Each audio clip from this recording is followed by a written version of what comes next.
This is the book Beat Depression by David Hinds from 2001.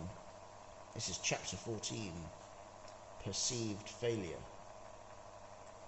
For far better it is to dare mighty things, to win glorious triumphs, even through checkered by failure, than to rank with those poor spirits who neither enjoy much nor suffer much, because they live in the grey twilight that knows not victory nor defeat.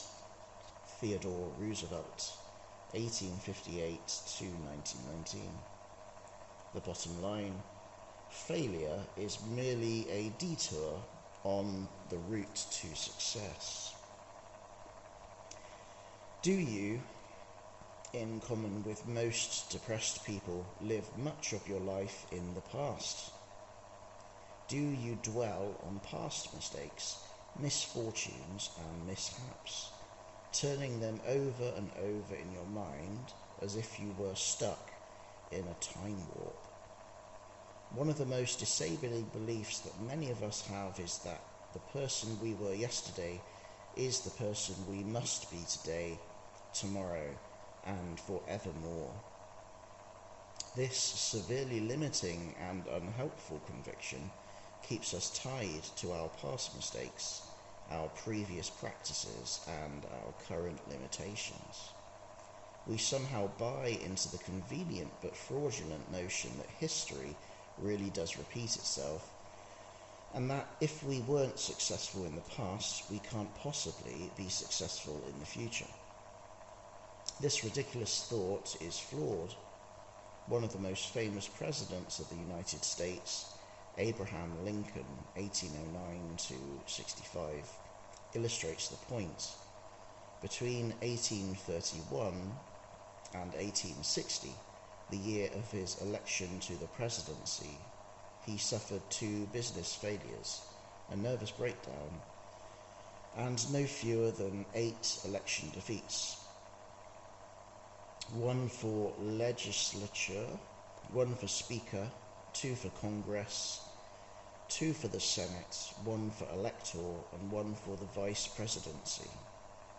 What is particularly striking about Lincoln's procession of failures is that they were public defeats. Everyone knew about them, including his peers, and yet he went on to win the presidency, and far more importantly, to prove that there is life after failure. In fact, success often follows hard on the heels of failure, but the rewards of persistence are only available to those of us who are prepared to pick ourselves up, dust ourselves down, learn from our mistakes, and carry on trying. Personally, I believe failure to be the greatest teacher of all time. She is not a kind teacher, but who can deny she is an effective one? When your mind is full of confusing or conflicting data, compounded with the aftermath of mistakes and their consequences, your attention is riveted in the wrong direction, and you can't see the right way forward.